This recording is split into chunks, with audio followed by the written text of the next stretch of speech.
More than the sale of the house is the stuff. So much stuff. We buy so much stuff that we don't need.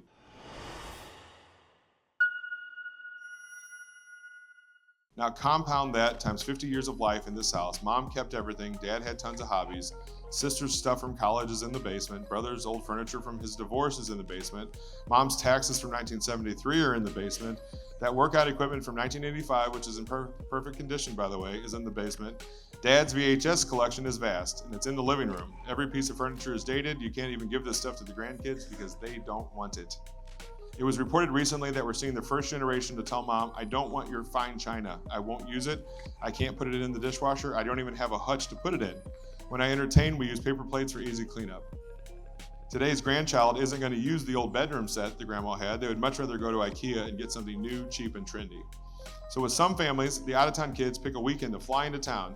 They rent a dumpster, they rent a truck. They figure they're going to get so much help from the family that it's going to be an easy clean out. And that's a big fat nope. They realize they're in over their heads. You ever open a box of old pictures with your family? That takes a day. One box, right? I love that stuff, by the way, the emotion. What's funny is my mom was smart enough to write people's names on the back, but when I go through those people, those were people that were their friends.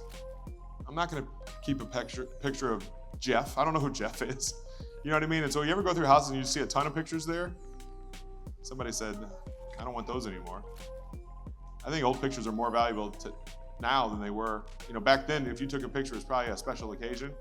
We live in a different world now. I think I have 12,000 pictures on my phone, and I take a lot every single day. I take pictures every single day. It's almost, I think in the future, it's gonna be like a time machine.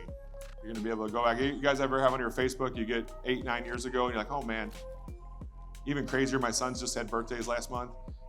And it gives you all of them in the same day. Oh, that was him when he was 1, 2, 3, 4. And just to watch them grow up in front of you, it's pretty amazing.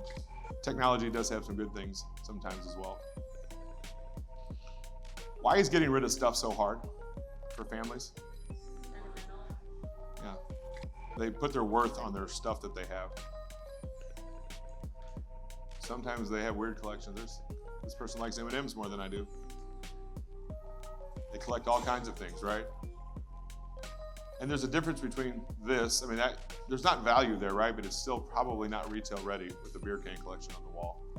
You got, from hoarders to cool old cars to probably expensive furniture. This was the dollhouse where I called the protective services. They both were hoarders and they would sit in their Barco lounger.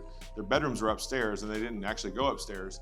And so I don't know if you guys can see it, but what's on the stair in the middle towards the upper, 3/4 I'd say. It's a plate. Just a plate, like a china plate on carpet. What would happen if you stepped on a plate on carpet going down a stair? Woo, baby. Maybe a roller coaster ride. Boom, boom, boom, boom, boom. This house was so full of stuff. They had just had a sewer backup in the basement, literal poo on everything.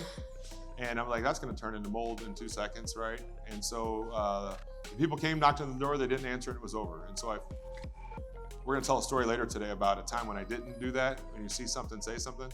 And it was one of my regrets of this business. I could have helped the lady 6 months earlier, and I didn't. And so when you see something out of whack, Dora would tell you, like, when she would walk into their house, she would just take the rug off the floor that was a trip hazard. She wouldn't ask them, she would just start doing those things, right? And so maybe you don't have to take the rugs up off the floor, but if you see somebody that's in danger, don't be afraid to help them. Houses like this, right? I mean, is that retail ready? It's not hoarded.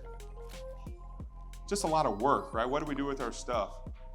I've had it all, guys, from a million baseball cards to creepy dolls.